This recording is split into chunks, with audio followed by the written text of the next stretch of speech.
आप सभी का स्वागत है रियाज सर क्लास में। आज हम देखने वाले हैं कक्षा 10वीं गणित अध्याय 2 चरों का रैखिक समीकरण हिंदी माध्यम SCERT CG। अध्याय 2 आपको दो चरों का रैखिक समीकरण में आपका प्रश्न वाले 2 की ओर हम आगे बढ़ चुके हैं। प्रश्न क्रमांक 4, निम्नलिखित समीकरण निकाय को दिए गए चरों के लिए हल कीजिए। पाठ्य पुस्तक में आपका ये पेज नंबर आपको 56 में मिल जाएगा। समीकरण आपका है x धन y बराबर 7 और x ऋण y बराबर ऋण 1। वैसे आपके यहाँ 4 समीकरण दिए गए हैं। प्रश्न क्रमांक 4 में 4 समीकरण दिए गए हैं जिसको हम क्या करेंगे, अभी हल करेंगे। चलिए अब हम देखते हैं आपका प्रश्न क्रमांक पहला। दिया है दो चरों का रैखिक समीकरण x धन y बराबर 7 और x ऋण y बराबर ऋण 1।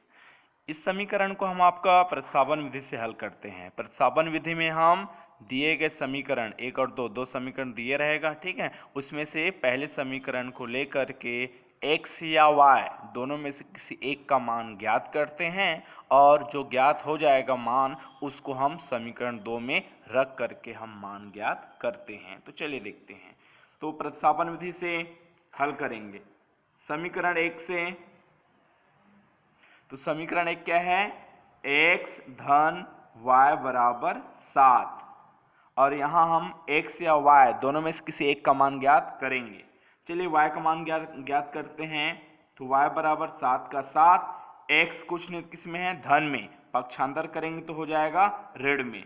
तो समीकरण 1 2 बन चुका था, इसको हम मान लेते हैं समीकरण 3। अब इसी y का मान समीकरण 2 में रखेंगे। समीकरण 2 में रखने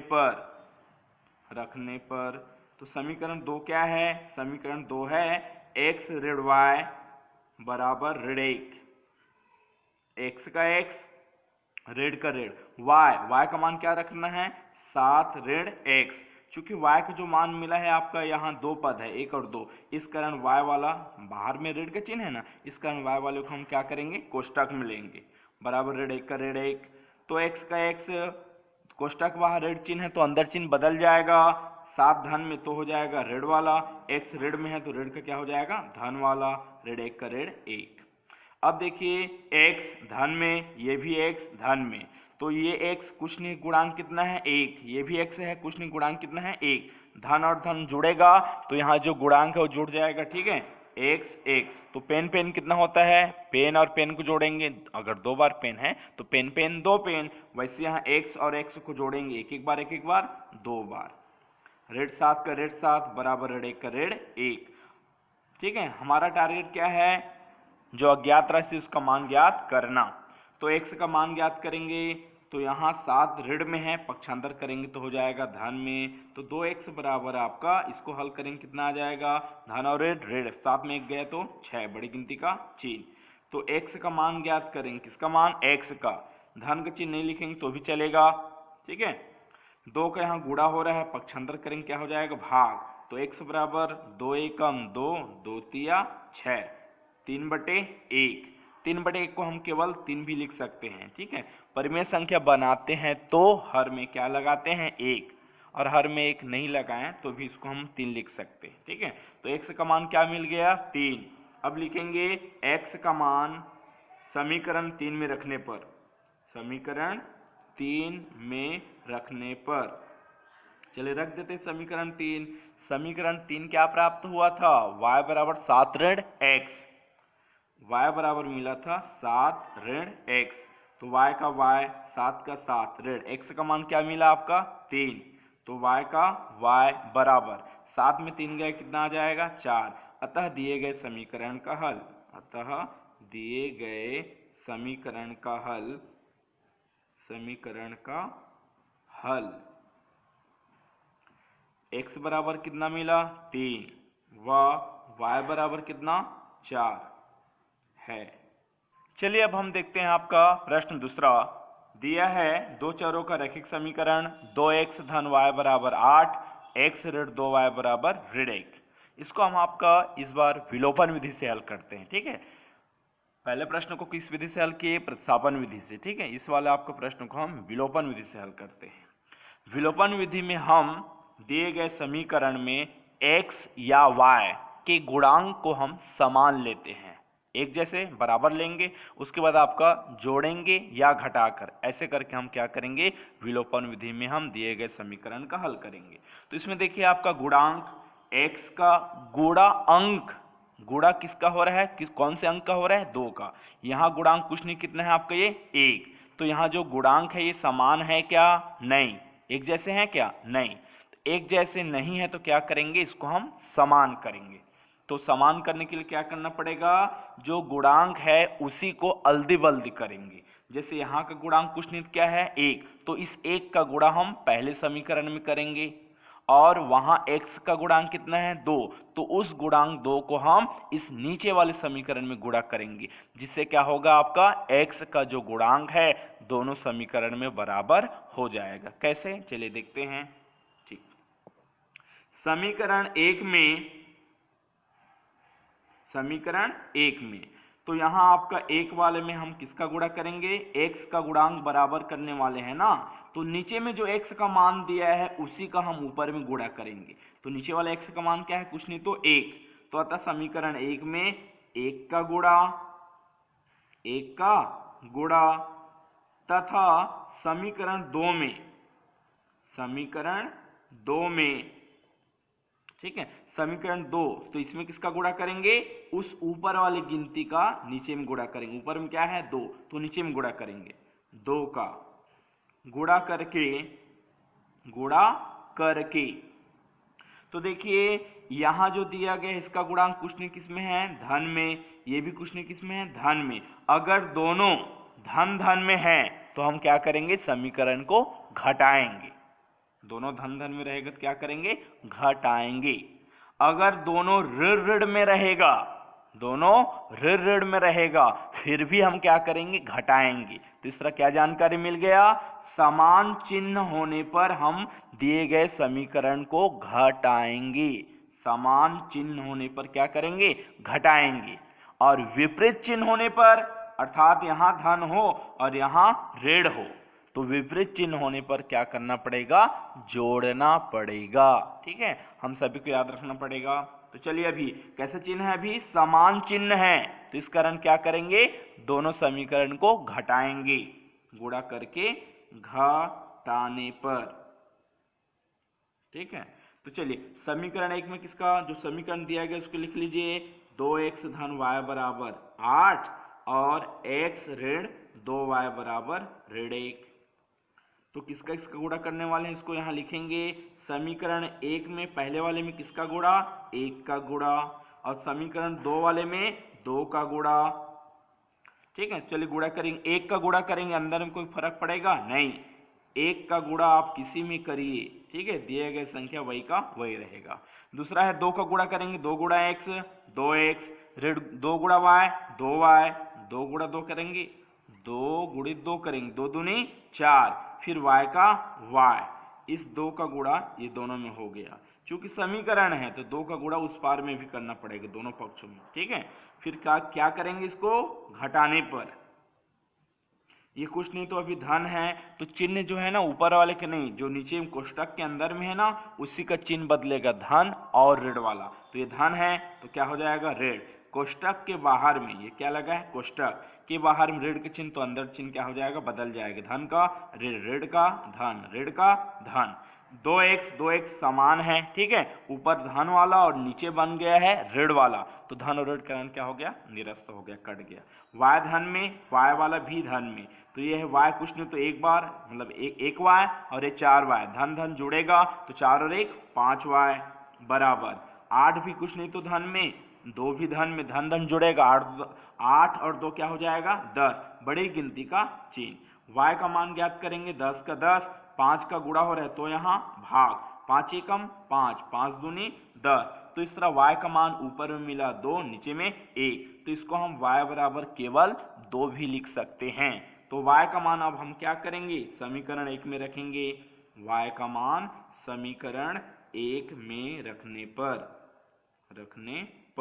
तो चलिए रख देते हैं कहाँ, समीकरण 1 में। समीकरण 1 क्या था, 2x धन y बराबर 8, 2x धन y बराबर 8, 2x धन y का y, नहीं y का मान क्या रखेंगे 2, y की जगह हम कितना रखाएगा 2 बराबर 8, 2x का 2x 8 का 8, यहाँ आपका 2 किस में है धन में, तो वहाँ जाकर ऋण में 2x बराबर 8 में 2 गए कितना आ जाएगा 6, फिर x का मान ज्ञात करेंगे, 2 का गुणा हो रहा है पक्षांतर करेंगे क्या हो जाएगा 2 का भाग, फिर 2 एकम 2, 2 तिया 6, तो कितना मिला 3/1 या 3 भी लिख सकते हैं, हर को एक छोड़ सकते हैं, ठीक है।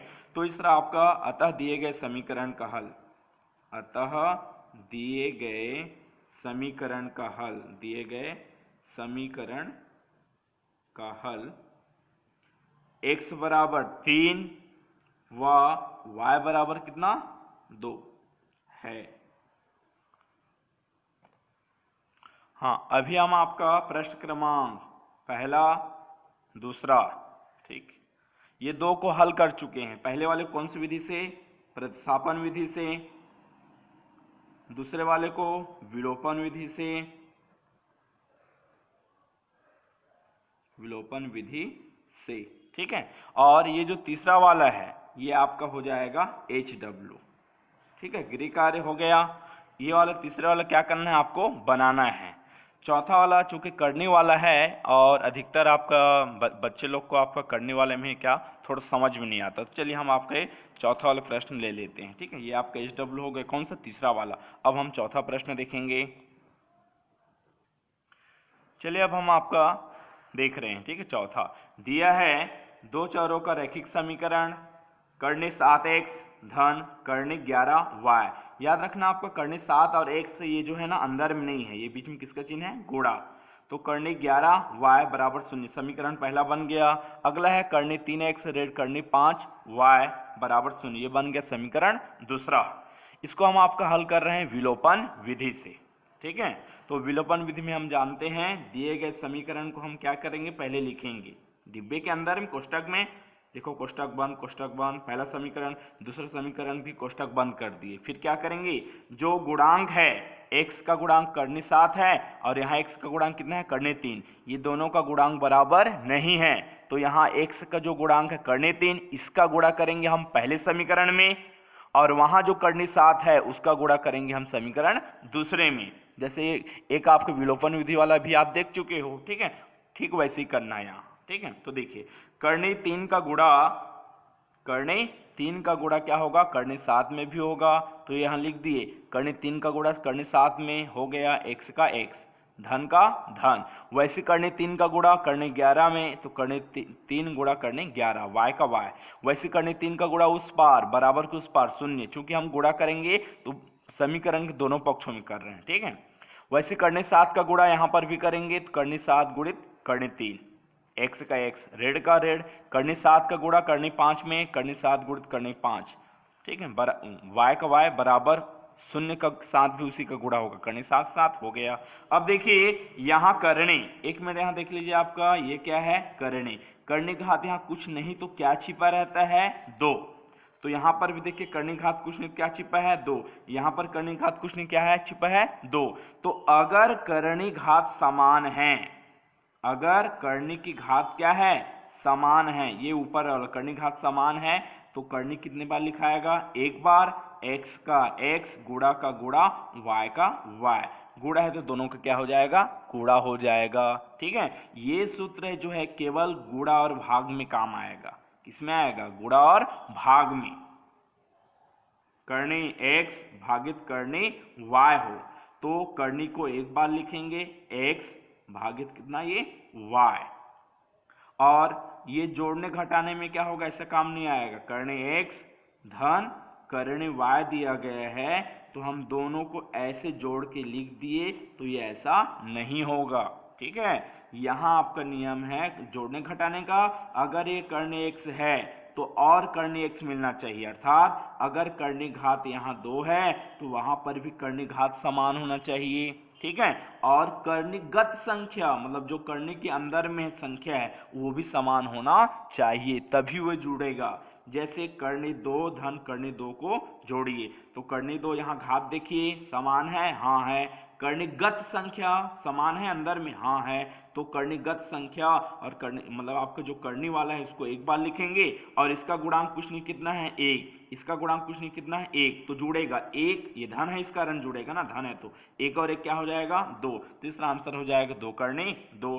अगर दिया गया है कर्णी 3 धन 6 कर्णी 3, तो यहाँ धन का चिन्ह है, ये भी कर्णी 3 उधर भी कर्णी 3, इसकी घात क्या है कर्णी घात कुछ नहीं तो आपका कितना है 2 2 है, तो चूंकि समान है कर्णी 3 की कर्णी घात क्या है समान है, तो उसको इस एक बार लिखेंगे, यहाँ कुछ नहीं तो कितना गुणांक है 1, तो 1 लिखाएगा धन का धन और यहाँ 6 का 6, मतलब यहाँ कर्णी 3 को हम क्या निकालिए उभयनिष्ठ, तो 6 और 1 7, कर्णी 3 का कर्णी 3, तीसरा क्या हो जाएगा आपका, जब जोड़ना हो और घटाना हो तो कर्णी घात समान होना चाहिए और कर्णिगत संख्या समान होना चाहिए, तभी जुड़ेगा और घटेगा। जैसे दे दिया कर्णी 3 और एक कर्णी 5, कर्णी 3 और कर्णी 5, ठीक है आपका, इसको जोड़िए तो इसको हम क्या करेंगे कर्णी 3 धन कर्णी 5 ही लिख देंगे, या आपका इसका दशमलव वाला वैल्यू रख करके इसका मान भी ज्ञात कर सकते हैं, ठीक है।